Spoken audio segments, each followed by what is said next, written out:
জনসমুদ্রে রূপ নেয় কিশোরগঞ্জের শোলাকিয়া ঈদগাহ মাঠ।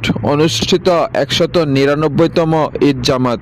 কিশোরগঞ্জের ঐতিহ্যবাহী শোলাকিয়া ঈদগাহ ময়দানে পবিত্র ঈদুল ফিতরের 199তম ঈদ জামাত অনুষ্ঠিত হয়েছে। লাখো মুসল্লির অংশগ্রহণ আর নজিরবিহীন নিরাপত্তার মধ্য দিয়ে শনিবার 21 মার্চ সকাল 10 ঘটিকায় এ নামাজ অনুষ্ঠিত হয়। 2 দশকের ঐতিহ্য ধরে রেখে আবারও জনসমুদ্রে পরিণত হয় ঈদগাহ মাঠ।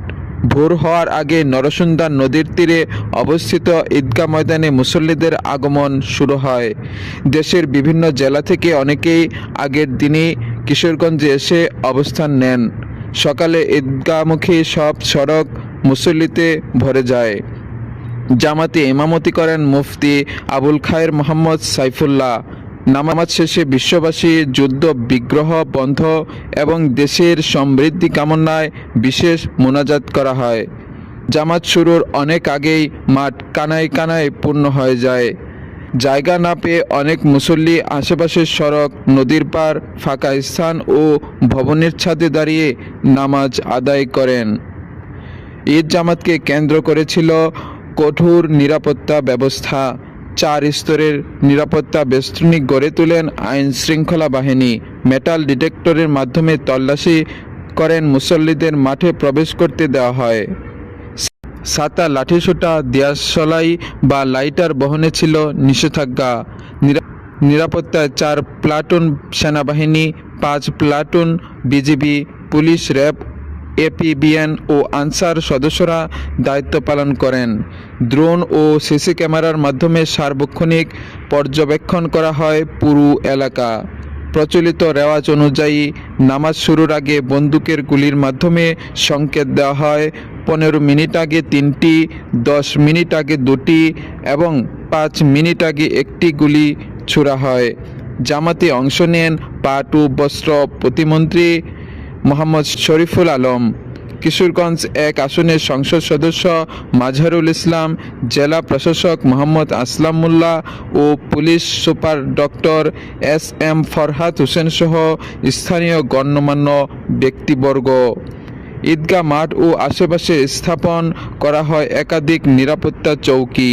মাঠে ছিল অ্যাম্বুলেন্স সহ মেডিকেল টিম ও অগ্নি নির্বাপন ইউনিট।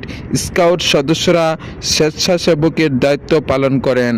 উল্লেখ্য, 1828 সালে এখানে একসঙ্গে 1.25 লাখ মুসল্লির ঈদের নামাজ অনুষ্ঠিত হয়।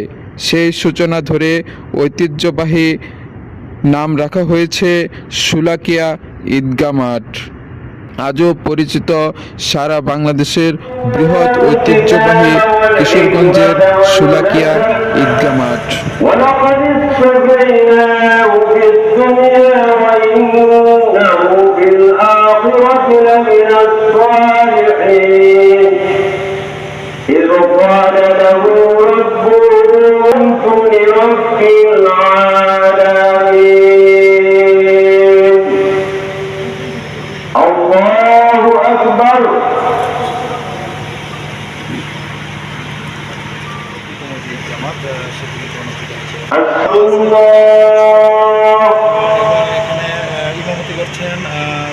আসসালামু আলাইকুম ওয়া রাহমাতুল্লাহ। ফালা মুদিল্লা লাহু ওয়া মান ইউদ্লিল ফালা হাদিয়া লাহু ওয়া আশহাদু আন লা ইলাহা ইল্লাল্লাহু ওয়াহদাহু লা শারীকা লাহু শুরু করে মহাদেশে আজাদী আন্দোলনে যারা শহীদ হয়েছেন তাদের জন্য আমাদের চোখের কান্না ভরা দোয়া থাকবে। ভাষা আন্দোলনে যারা শহীদ হয়েছেন, বিশেষ করে 1971 সালে যারা মুক্তি সংগ্রামে অংশ নিয়েছেন, মুক্তি সংগ্রামের সর্বাধিনায়ক জেনারেল আতাউল গনি ওসমানী সহ এই সার্কের স্বপ্নদ্রষ্টা জেড ফোর্স অধিনায়ক শহীদ রাষ্ট্রপতি জিয়াউর রহমান সাহেব সহ সকল ন্যায়পরায়ণ জনপ্রতিনিধিদের জন্য দোয়া করবেন। বাংলাদেশ বর্তমান নতুন সরকারের তরফের জন্য দোয়া করবেন।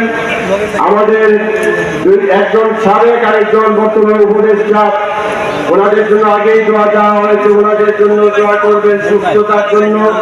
মুসলিম উম্মাহ